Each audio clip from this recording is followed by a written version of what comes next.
Hi, I have a long question here, so I'll just read it out first. I'm a teen who's above legal age and I've been masturbating my whole life. A few months ago was my first sexual encounter. I visited a regular massage parlor and nearing the end of the session, I was surprised that the masseuse asked me if I wanted a happy ending and I said yes. I don't feel any sense of guilt for the experience, but I keep wanting to go back or even take it to the next level by going to a social escort. I have been pleasuring myself through masturbating, but to no avail. My sexual desires are not satisfied enough. What can and should I do? Hi, my name is Martha. I'm a clinical sexologist and relationship coach, and I'm from Eros Coaching or Eros Coaching. That's eroscoaching.com. So let me break down this question, long question, into a few parts. First of all, I'm above legal age, yet you're still a teen, so probably you're 16, 18, and you've been masturbating all your life. So you mean from one? Doesn't make sense, right? So first sexual encounter, if you have been masturbating, you have been having sexual encounters. So that would not be your first sexual encounter. Just saying. And okay, you visit a massage parlor, you're surprised, you had a happy ending, and you don't feel any sense of guilt. I'm just wondering why you feel you should have a sense of guilt. This is your body, this is your money that you're using. Why do you think you need to have guilt? And then now you're thinking of going to a social escort.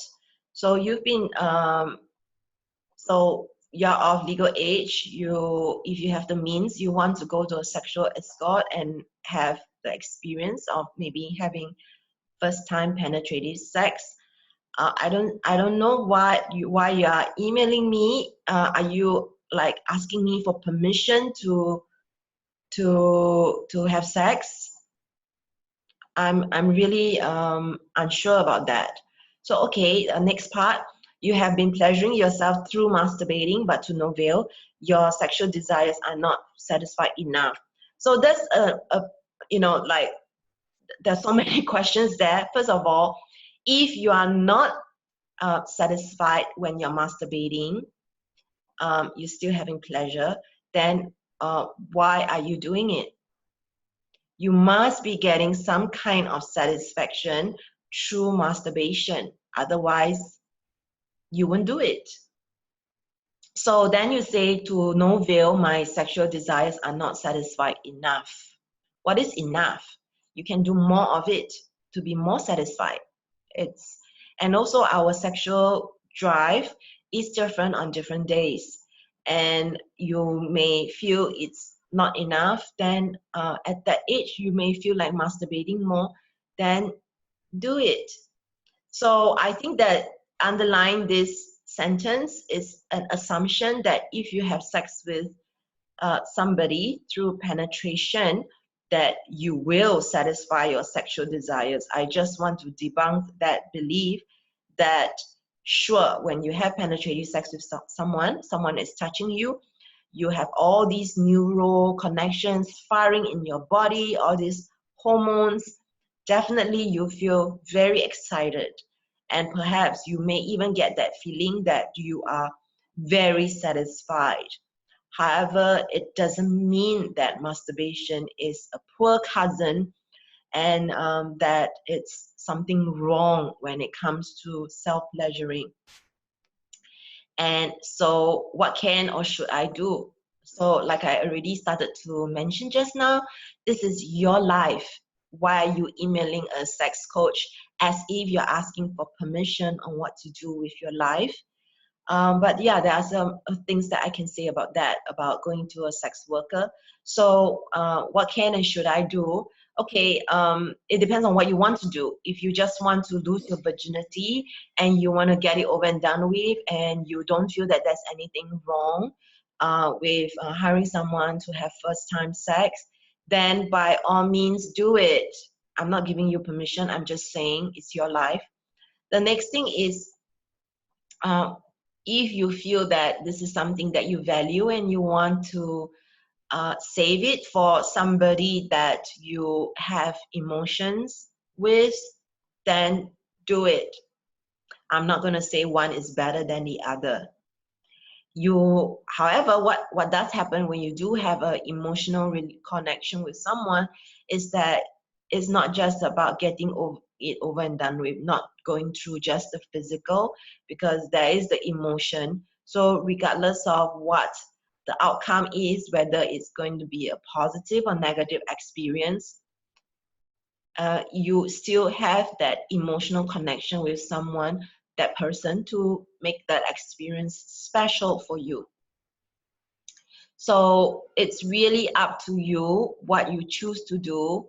It's not necessarily a bad thing.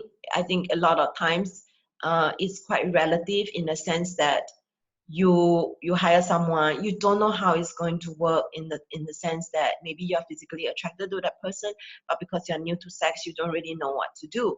That person may give you the impression that they really are attracted to you, but when you are engaging in penetrative sex, perhaps they are just going through the motions and just not really giving you the care and affection that you need. So it really depends on who you go to, and your expectations, and your ability to articulate your expectations.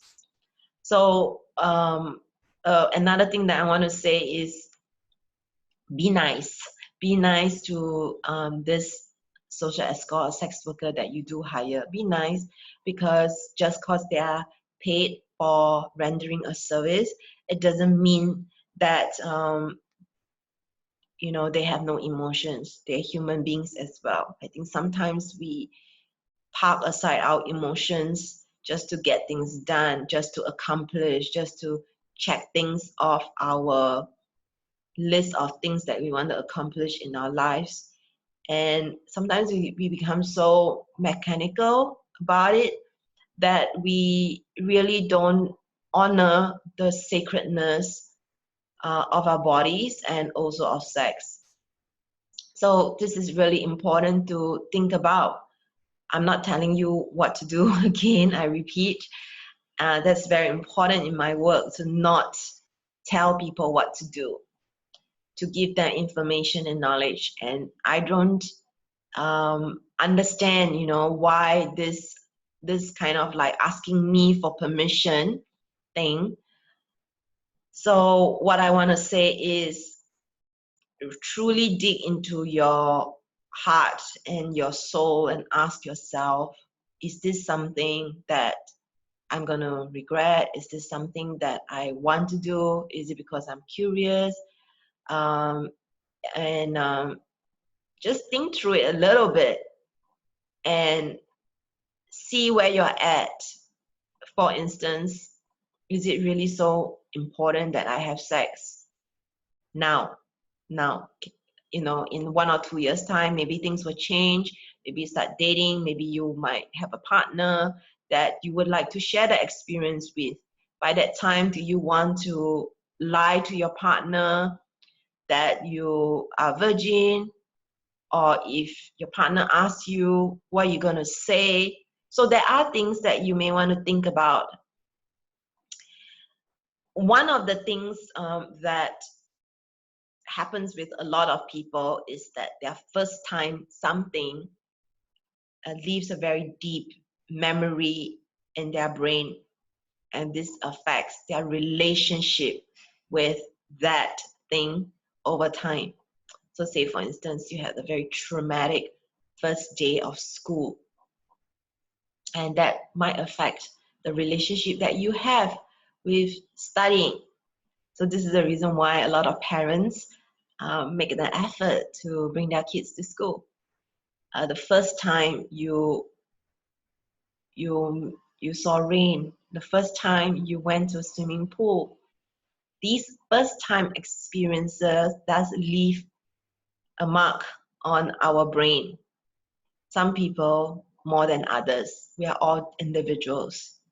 And so you want to think about, are you prepared that this first time sex experience might not go well? if you are prepared that it might not go well and you have realistic expectations, then you are more likely to be okay. So that's very important to think about. So what I'm going to do is I'm going to put a link below this video to support you in asking yourself a few questions about how to prepare yourself to have sex for the first time. And it's going to be from Scarlet Teen, so do check it out. So this is Martha of Eros Coaching, and you can drop me an email if you have a question, and you can email me at ask@eroscoaching.com.